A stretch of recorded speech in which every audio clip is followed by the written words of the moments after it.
What's going on, guys? Welcome back to the channel.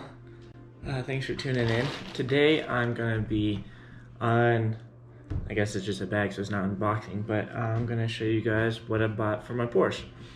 I ordered it like a month and a half ago, so I've been very eager to get this. Came all the way from Russia, so I'm gonna show you what it is, guys.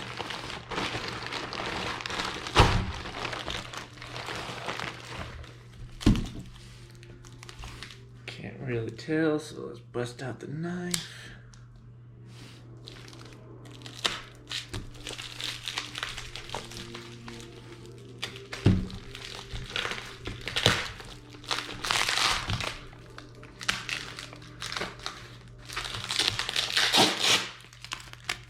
And the package is pretty good.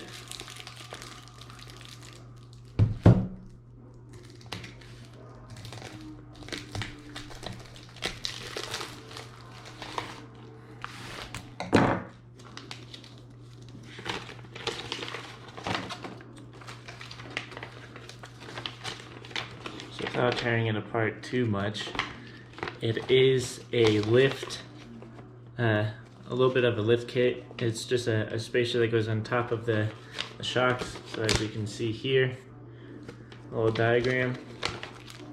Actually gives you disassembly and assembly instructions, which that's pretty nice. Yeah, it's just a 1.5 millimeter spacer that's going on the shocks. It's actually probably polyurethane here. But yeah, I'm super excited. It's gonna give the Porsche just enough lift and clearance to be able to put some bigger tires on there so we could start doing the off-road project. And these were under $200. I'll link them down below. I got them off of eBay. It did take a month and a half to get though, so I've been waiting for a while on these guys. But yeah, stay tuned for a installing video on them, guys. Thanks.